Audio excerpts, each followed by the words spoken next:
नमस्कार दोस्तों, मेरा नाम है आशीष। मैं स्टॉक मार्केट इन्वेस्टर हूं और मैं वीडियोस बनाता हूं शेयर बाज़ार के बारे में। ऐसे इवेंट्स को कवर करता हूं जो शेयर बाज़ार पे इम्पैक्ट डालते हैं।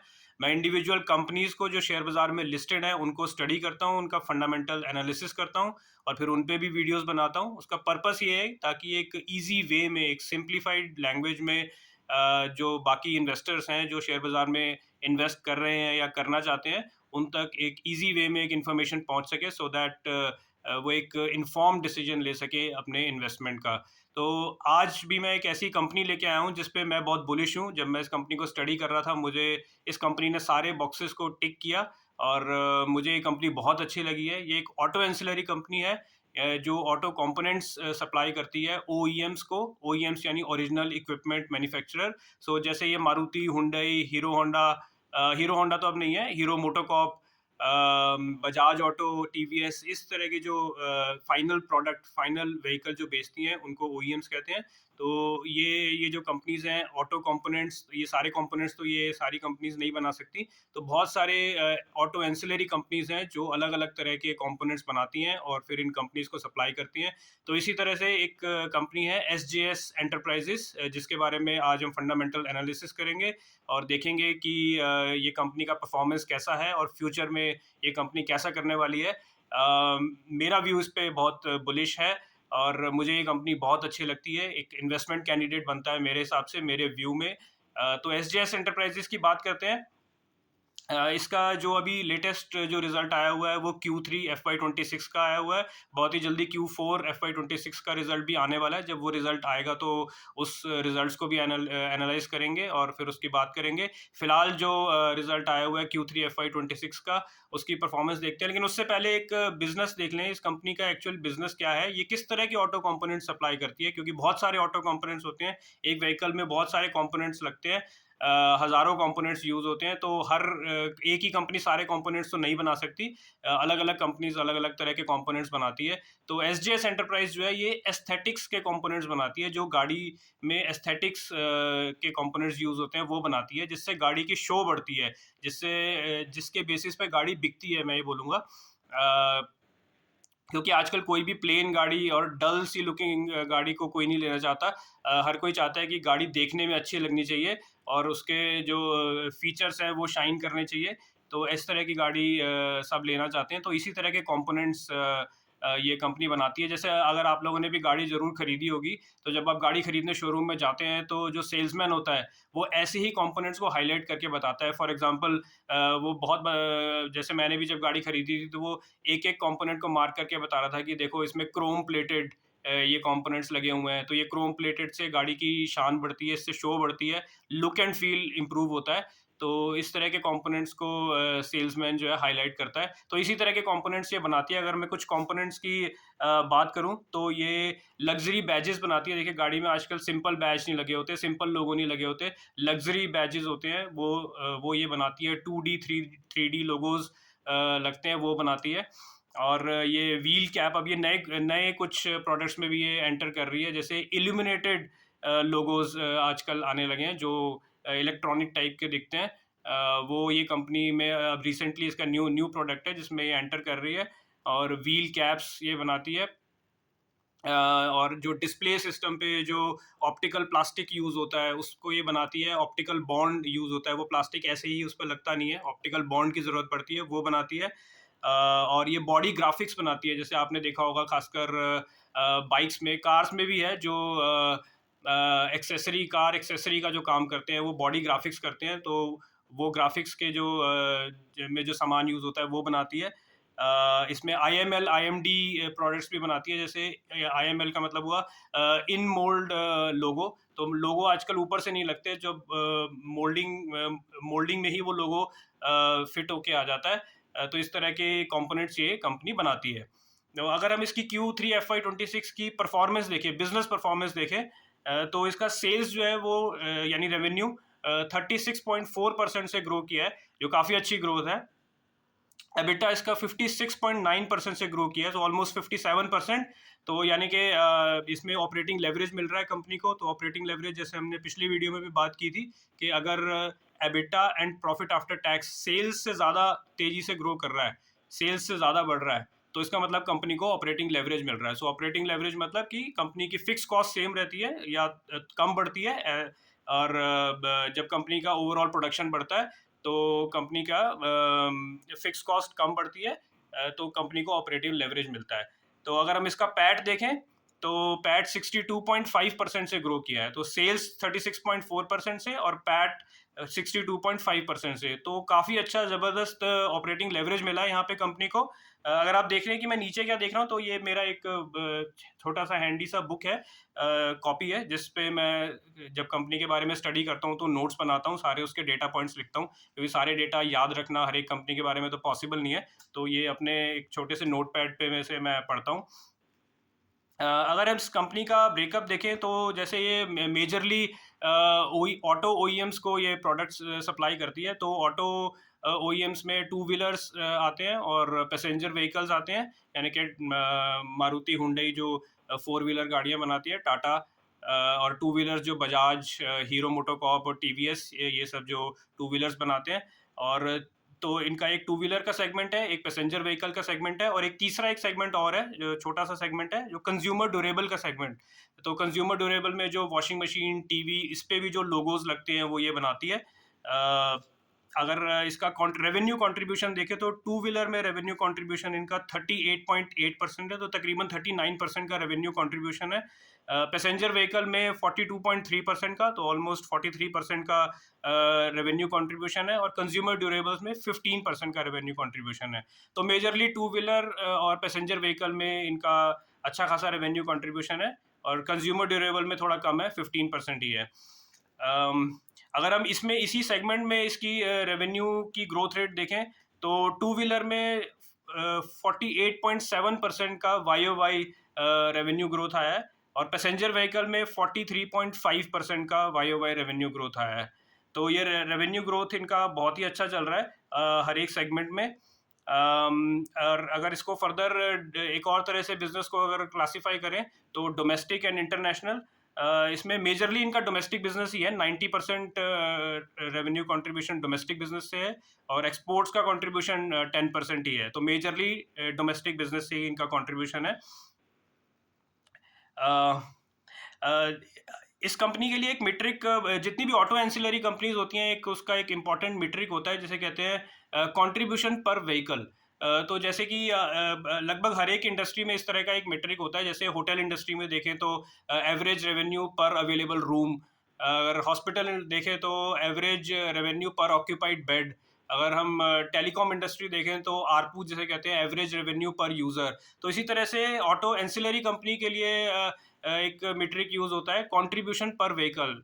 इसका मतलब ये है कि एक व्हीकल में जैसे बहुत सारे हज़ारों ऑटो कंपोनेंट्स लगते हैं, हज़ारों पार्ट्स लगते हैं, तो इस कंपनी के जो पार्ट्स लगते हैं उसका कितना कंट्रीब्यूशन है रुपी टर्म्स में, तो इसको कहते हैं कि रेवेन्यू पर व्हीकल। तो अगर हम पैसेंजर व्हीकल में देखें तो इस कंपनी का जो हिस्टोरिकली कंट्रीब्यूशन चल रहा था वो था 1200 से 1500 करोड़, 1200 टू 1500 करोड़ का इनका लीगेसी कंट्रीब्यूशन था। लेकिन अभी करंटली इसको ये बढ़ा के 3500 टू 5000 रुपीज़ का कंट्रीब्यूशन ये ले आए हैं पर व्हीकल। ये रेंज होती है 3500 से 5000 की, फॉर एग्जांपल, क्योंकि अलग अलग तरह के मॉडल्स होते हैं, उसमें अलग अलग कंपोनेंट्स लगते हैं, और नंबर ऑफ कंपोनेंट्स भी हर एक व्हीकल में सेम नहीं लगते, तो एक रेंज इसमें कंपनी डिफाइन करती है।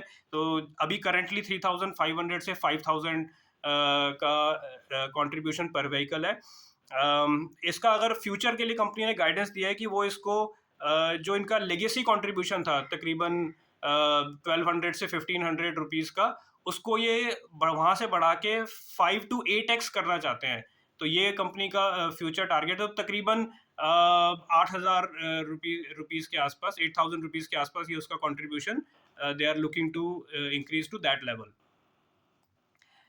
अगर टू व्हीलर में देखें तो इनका कंट्रीब्यूशन पर व्हीकल 300 टू 500 रुपीज़ था, जो लेगेसी इनका कंट्रीब्यूशन चला आ रहा था, और फ्यूचर में ये इसको डबल करने का देख रहे हैं, विच मीन्स के 600-700 से 1000 रुपीज़ के आसपास का ये कंट्रीब्यूशन इसको फ्यूचर में बढ़ाने का देख रहे हैं।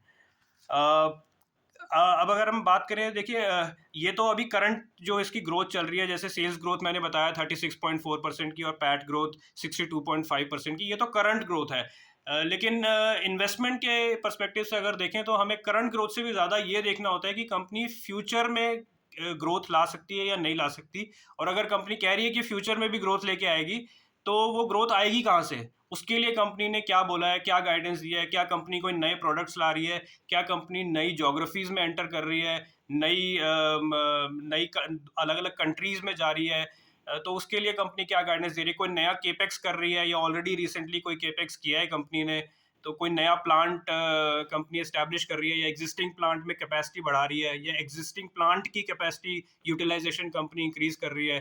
तो इस तरह का क्या कंपनी ने क्या गाइडेंस दिया है, क्योंकि उसी बेसिस पे इन्वेस्टमेंट केस बनेगा कंपनी में। क्योंकि करंटली जो ग्रोथ चल रही है कंपनी की वो मोस्टली मार्केट में प्राइस्ड इन होती है। मार्केट फ्यूचर को देखता है कि फ्यूचर में कैसा कंपनी का ग्रोथ रहने वाला है।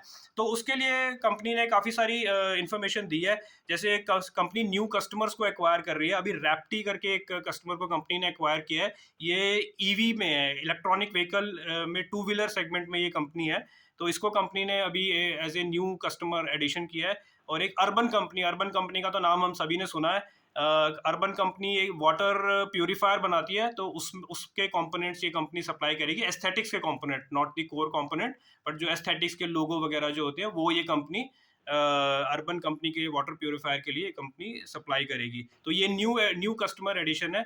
और इसके अलावा कंपनी ने बताया कि जो उसके एग्जिस्टिंग कस्टमर है, एक major existing customer Hero MotoCorp है, उनके साथ भी इनकी एडवांस स्टेज पे बात चल रही है। उस पोर्टफोलियो को जो हीरो मोटोकॉर्प को ये सप्लाई करते हैं उसको और बड़े लेवल पे एक्सपैंड करने के लिए। तो ये कंपनी का न्यू कस्टमर्स को लेके अपडेट है। इसके अलावा कंपनी ने केपेक्स या न्यू बिजनेस ऐसा कंपनी क्या कर रही है जिससे फ्यूचर में इसकी ग्रोथ आने वाली है। तो कंपनी ने एक टेक्नोलॉजी एग्रीमेंट किया है अभी। एक सिंगापुर की, सॉरी हांगकांग की एक कंपनी है, बीओई वेरिट्रॉनिक्स लिमिटेड करके एक कंपनी है। इसके साथ एक टेक्नोलॉजी ट्रांसफर का एग्रीमेंट किया है, एक पार्टनरशिप सॉर्ट ऑफ की है, जिसमें ये जो बीओई वेरिट्रॉनिक्स है ये एक टेक्नोलॉजी ट्रांसफर करेगी इस कंपनी को। और फिर ये कंपनी अपने प्लांट में उस तरह के प्रोडक्ट्स ये बनाएगी। तो ये प्रोडक्ट्स क्या बनाने वाली है, यहाँ पे ऑप्टिकल बॉन्ड और ऑप्टिकल ग्लास बनाने वाली है ये कंपनी। मतलब एसजेएस कंपनी ही बनाने वाली है with the technology transfer of BOE Veritronics, जो हांगकांग की कंपनी है। तो ऑप्टिकल ग्लास जो होता है वो जो गाड़ी में एक डिस्प्ले सिस्टम लगा होता है, उस पे उसका जो ग्लास होता है, जो टच स्क्रीन होती है, वो उसे ऑप्टिकल ग्लास कहते हैं। और वो ऐसे ही नहीं लगता, उसके लिए एक ऑप्टिकल बॉन्ड भी यूज होता है।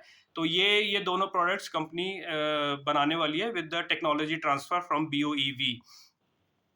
तो कंपनी एक पुणे में एक प्लांट बना रही है, एक प्लांट कमीशन कर रही है, जो एसजेएस डेकोप्लास्ट का एक प्लांट है। तो इस कंपनी के तीन, बेसिकली कंपनी ने अपने आप को तीन डिवीजन में डिवाइड किया हुआ है, एक एसजेएस, एक एसजेएस डिकोप्लास्ट, और एक डब्ल्यूपीआई वॉल्टर पैक करके एक कंपनी है। बेसिकली ये डब्ल्यूपीआई वॉल्टर पैक जो है और डिकोप्लास्ट जो है, ये एक्वायर्ड कंपनीज है जिसको कंपनी ने 2022 और 2023 में एक्वायर किया था। तो कंपनी ने अब इसको डिफरेंट सेगमेंट्स में बना दिया है। तो तीन सेगमेंट कंपनी ने बना दिए हैं, एक एसजेएस, एक एसजेएस डिकोप्लास्ट और एक डब्ल्यूपीआई वॉल्टर पैक। तो और अगर हम देखें, जैसा मैं बता रहा था कि एक पुणे में इनका प्लांट कमीशन होने वाला है, जिसमें ये क्रोम प्लेटिंग कंपोनेंट्स बनाएंगे। उसमें 100 करोड़ का कंपनी केपेक्स करेगी। और कंपनी ने बोला है कि ये केपेक्स के लिए कोई डेट वगैरह नहीं लेगी, कोई लोन नहीं लेगी, ये सब इंटरनल एक्रूवल से कंपनी करेगी। और इनकी एग्जिस्टिंग फैसिलिटी है एक बेंगलोर में, एसेंशियली बेंगलोर की ही कंपनी है ये। तो बेंगलोर की जो फैसिलिटी है उसको भी ये उसमें जो क्रोम प्लेटिंग का प्लांट है उसको ये फर्दर एक्सपैंड करेगी। तो एक ब्राउनफील्ड एक्सपेंशन हो गया ये।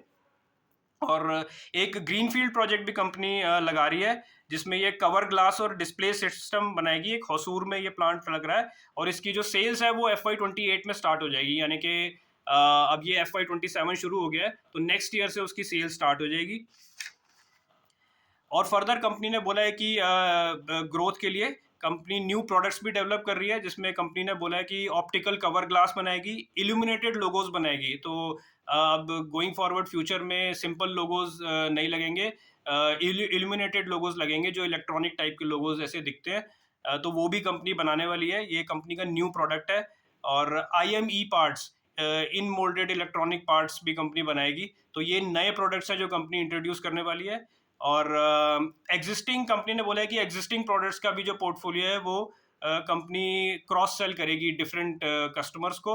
और कंपनी ने ज्योग्राफी में भी बोला है कि कंपनी ज्योग्राफिकली भी अपनी रीच बढ़ाएगी, आसियान कंट्रीज़ में बिग लेवल पे एक्सपैंड करेगी। आसियान कंट्रीज़ जो हमारे इधर के एशियन कंट्रीज़ हैं, मलेशिया, इंडोनेशिया, वियतनाम, ये जो कंबोडिया, सिंगापुर, ये जो कंट्रीज़ हैं इनमें कंपनी एक्सपैंड करेगी। और further company north American countries में भी एक्सपैंड करने को देख रही है, अर्जेंटीना, ब्राज़ील।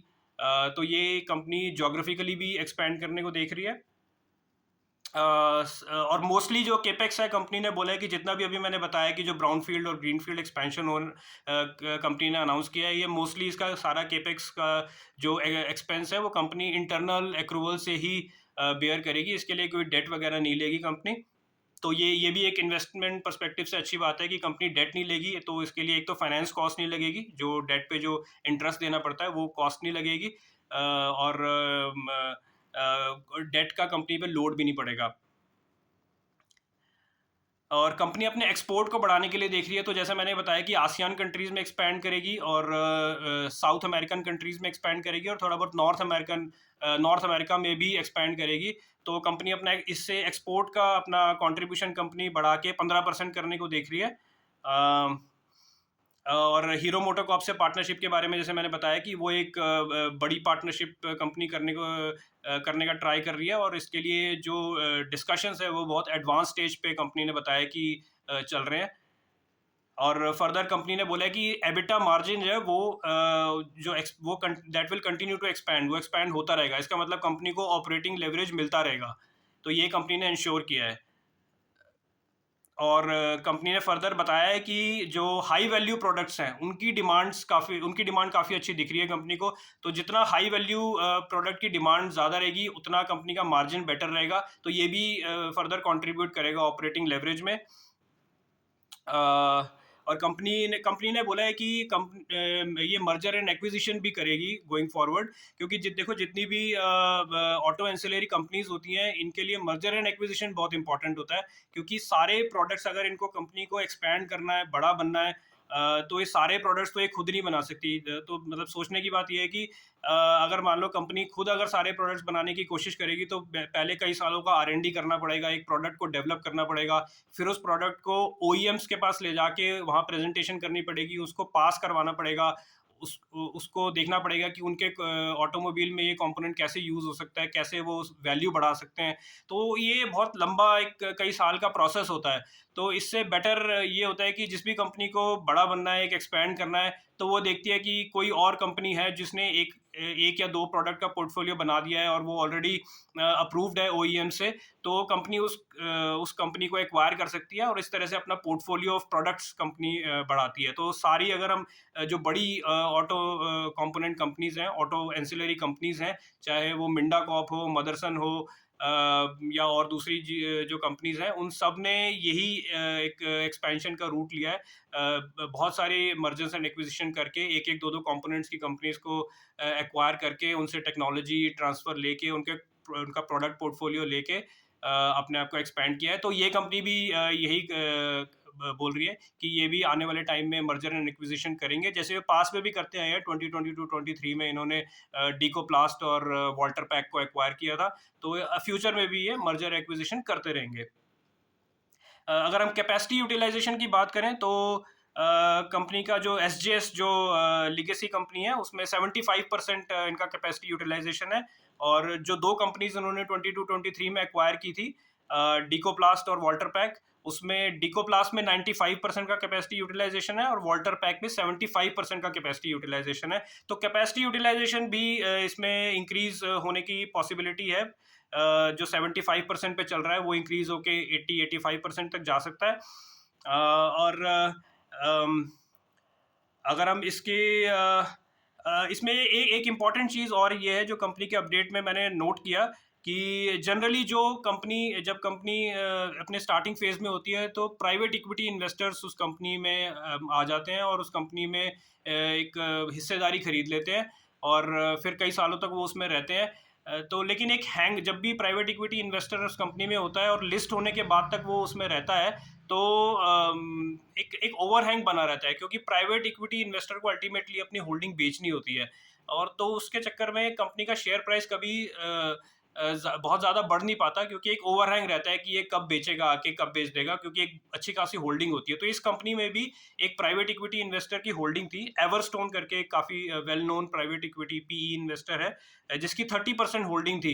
तो अच्छी बात यह है कि 2023 में, आई थिंक 2021 के आसपास ये कंपनी लिस्ट हुई थी, और 2023 में एवरस्टोन ने अपनी पूरी 30% होल्डिंग बेच दी है। तो इसमें कोई ओवरहैंग नहीं है ओवर सप्लाई का। ओवर सप्लाई मतलब शेयर्स की ओवर सप्लाई का, मार्केट में कोई ओवरहैंग नहीं है। इसमें से पीई इन्वेस्टर निकल चुका है, तो अब कोई इसमें एक्स्ट्रा सप्लाई नहीं आने वाली शेयर्स की। तो जब शेयर्स की एक्स्ट्रा सप्लाई आने का पॉसिबिलिटी होती है, या ऐसा कोई अंदाजा मार्केट को दिखता है, तो फिर वो शेयर बढ़ाता नहीं है, क्योंकि जब नंबर ऑफ शेयर्स मार्केट में आने वाले हैं और ज़्यादा, तो फिर शेयर प्राइस बढ़ता नहीं है उसका। तो ये फियर भी अब इस कंपनी में नहीं है। 2023 में एवरस्टोन ने अपनी पूरी 30% होल्डिंग बेच के वो निकल गया है, तो कोई शेयर्स की ओवर सप्लाई इसमें नहीं होने वाली। और कंपनी ने एक और अपडेट ये दिया है कि ये company 2.5x of the industry growth rate से ग्रो करेगी, यानी कि इंडस्ट्री जिस रेट से ग्रो कर रही है उससे 2.5 गुना ज़्यादा से, 2.5x से ये कंपनी ग्रो करती रहेगी। तो ये भी एक बड़ा पॉजिटिव अपडेट दिया है कंपनी ने। और जोग्राफिकली, जो मैंने जैसे कि बताया कि अमेरिकन कंट्रीज़ में, साउथ अमेरिकन कंट्रीज़ में, नॉर्थ अमेरिका और आसियान कंट्रीज़ में ये कंपनी फर्दर एक्सपैंड करने को देख रही है। और कंपनी ने ये भी बोला है कि वो एफिशिएंसी पे बड़ा फोकस कर रहे हैं, ध्यान दे रहे हैं, and so company will keep on improving on the efficiencies. तो जब एफिशिएंसी पे इम्प्रूव करेंगे तो फर्दर इनके मार्जिन एक्सपैंड होंगे और ऑपरेटिंग लेवरेज भी इनको मिलेगा।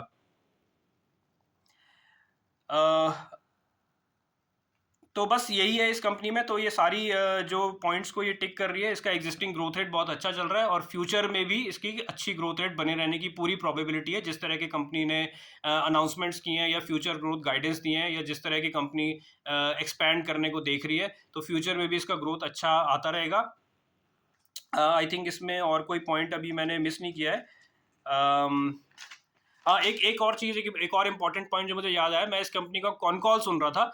तो एक तो जो डेटा और जो इन्फॉर्मेशन कंपनी राइटिंग में देती है वो हम पढ़ते हैं, वो एक अलग चीज़ है। लेकिन जब कॉन कॉल में मैनेजमेंट खुद आके बोलता है, तो कैसा साउंड कर रहा है, इससे भी फ़र्क पड़ता है। इससे भी पता चलता है कि कंपनी का मैनेजमेंट किस तरफ जाने को देख रहा है, और कैसा एक फ़ील आ रहा है कंपनी के बारे में। तो जब इसका कॉन कॉल मैं सुन रहा था, मैनेजमेंट बहुत बुलिश साउंड कर रहा था। मैनेजमेंट ने कैटेगोरिकली बोला था कि they want to become a global auto component supplier. तो ये एक बहुत ही बुलिश साउंड कर रही थी इसकी मैनेजमेंट। ये एक पॉजिटिव चीज़ है। ये मैंने स्पेसिफिकली नोट किया था जब मैं इसका कॉन कॉल सुन रहा था। तो ये कंपनी के लिए बहुत अच्छा है कि मैनेजमेंट इसमें काफ़ी एम्बिशियस साउंड कर रहा है। तो बस यही है कि ये कंपनी पे मैं बहुत बुलिश हूँ, मुझे बहुत अच्छी लगी ये कंपनी। और ये मेरे हिसाब से मेरा व्यू इसमें बहुत क्लियर है, बुलिश, और ये एक इन्वेस्टमेंट कैंडिडेट ये बनता है। तो आप ये एजुकेशन पर्पस के लिए ये वीडियो बनाया है, आप अपना डिसीजन खुद लें। मेरा काम था आपको नॉलेज देना, एक इन्फॉर्मेशन देना, एक ताकि आप एक इन्फॉर्म डिसीजन ले सकें। तो अगर आपको ये वीडियो अच्छा लगा हो तो लाइक करें, शेयर करें, सब्सक्राइब करें, और कमेंट्स में बताएं कि आपको ये वीडियो कैसा लगा। और अगर आप चाहते हैं कि मैं किसी और कंपनी को भी स्टडी करूं और उसके बारे में एक वीडियो बनाऊं, तो उस कंपनी के बारे में भी लिखें कमेंट्स में। तो मैं उस कंपनी को ज़रूर पिक करूंगा और उसके बारे में स्टडी करके, फंडामेंटल स्टडी करके, उस कंपनी को एनालाइज करूंगा और उसका वीडियो बनाऊंगा। तो आज के लिए इतना ही। Thank you.